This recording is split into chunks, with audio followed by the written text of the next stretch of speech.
চট্টগ্রাম ৭ আসনে জমে উঠেছে প্রচারণা, গণসংযোগ, পথসভা, উঠান বৈঠক সহ নানা কর্মসূচি ঘিরে ব্যস্ত সময় পার করছেন প্রার্থীরা।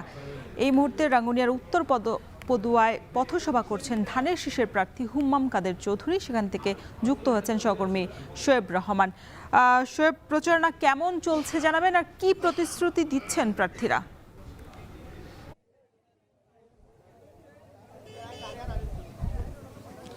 রওশন, কিছুক্ষণ আগেই অর্থাৎ এই মুহূর্তে 2 থেকে 3 মিনিট আগেই যে পথসভা ছিল ধানের শীষের প্রার্থী হুম্মাম কাদের চৌধুরী, সেই পথসভাটি তিনি শেষ করেছেন উত্তর পদুয়া থেকে, এবং এরপরে তিনি পদুয়ার দিকে রওনা হয়েছেন এবং সেখানে তিনি গণসংযোগ করবেন।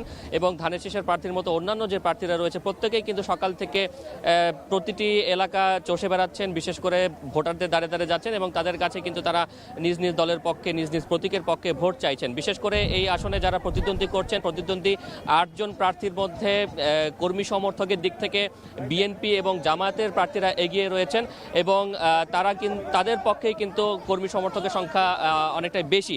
এবং সেই জায়গা থেকে যদি বলি, হুম্মাম কাদের চৌধুরী কিন্তু প্রথমবারের মতো জাতীয় নির্বাচনে অংশ নিয়েছেন এবং তার প্রতিদ্বন্দ্বী প্রার্থী জামাতের যিনি রয়েছেন রেজাউল করিম, তিনিও কিন্তু প্রথমবারের মতো জাতীয় নির্বাচন করছেন এবং সেই জায়গা থেকে দুজনেই প্রথমবারের মতো নির্বাচন করছেন। অভিজ্ঞতা এবং সেই দিক থেকে যদি বলি, রাজনৈতিক ক্যারিয়ারের দিক থেকে যদি বলি, হুম্মাম কাদের কিন্তু অপেক্ষাকৃত তরুণ এবং এই যে তরুণ, তিনি কিন্তু তরুণদেরকে নিয়ে প্রতিশ্রুতি দিচ্ছেন। বিশেষ করে রাঙ্গুনিয়ার অনেক প্রত্যন্ত এলাকা রয়েছে, সে সকল প্রত্যন্ত এলাকার যারা রাঙ্গুনিয়াবাসী রয়েছেন তারা যাতে কর্মসংস্থানের সুযোগ হয়, তাদের যাতে শিক্ষার সুযোগ হয়, স্বাস্থ্যের সুযোগ হয় এবং এলাকার বিশেষ করে রাস্তাঘাটের উন্নয়নের প্রতিশ্রুতি কিন্তু তারা দিচ্ছেন। তো চট্টগ্রামের রাঙ্গুনিয়া থেকে এই ছিল আমার কাছে সবশেষ। রওশন। নির্বাচনী প্রচারণা জমে উঠেছে পীরগাছা এবং কাউনিয়া উপজেলা নিয়ে গঠিত রংপুর 4 আসনে। এনসিপির সদস্য সচিব আক্তার হোসেন, বিএনপির প্রার্থী এমদাদুল হক ভরসা ছাড়াও স্বতন্ত্র প্রার্থীরা যাচ্ছেন ভোটারদের দ্বারে দ্বারে। সেখানকার সবশেষ খবর জানাতে রংপুরের কাউনিয়া থেকে যুক্ত হয়েছেন সহকর্মী মোকাররম হোসাইন। মোকাররম, প্রচারণায় কোন কোন প্রার্থী অংশ নিয়েছেন জানাবেন এবং কি প্রতিশ্রুতি দিচ্ছেন তারা ভোটারদের?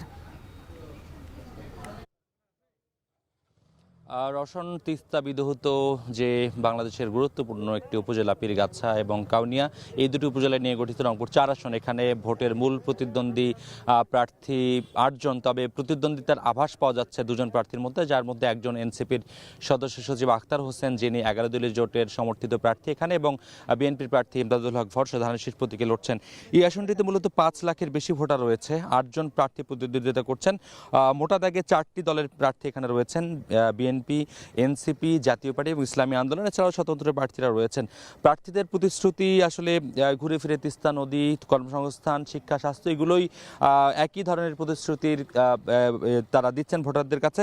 আমরা এই মুহূর্তে যেখানে রয়েছি এটি মূলত কাউনিয়ার একটি পয়েন্ট, যেখানে তিস্তা রেল ব্রিজ এবং তিস্তা সড়ক সেতুর মাঝখানের একটি জায়গা। এনসিপির সদস্য সচিব আক্তার হোসেন এই জায়গাটি বেছে নিয়েছেন আজকের তার যে নির্বাচনের প্রতিশ্রুতি, সেই প্রতিশ্রুতি ব্যক্ত করবার জন্য। আজকে তিনি ইশতেহার ঘোষণা করবেন যে তিনি নির্বাচিত হলে এই এলাকা ঘিরে তার কি পরিকল্পনা রয়েছে।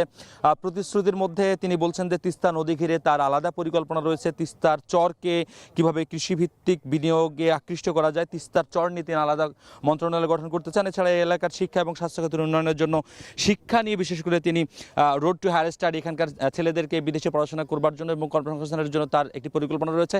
নারীদের কর্মসংস্থানের ব্যাপারে তিনি পরিকল্পনা তার ইশতেহারে যুক্ত করেছেন এবং পাটজাত পণ্যর বিকাশ এবং বিনিয়োগ আকৃষ্ট করে পাট পণ্যের কারখানা স্থাপনের জন্য তার যে পরিকল্পনা, সেই পরিকল্পনাগুলোর কথাই তিনি আজকে এখানে তুলে ধরবেন। রওশন, এই ছিল এই মুহূর্তে রংপুরের পীরগাছা এবং কাউনিয়া নিয়ে যে রংপুর 4 আসন, সেই 4 আসনের এনসিপির সদস্য সচিব আক্তার হোসেনের প্রচারণার সবশেষ খবর।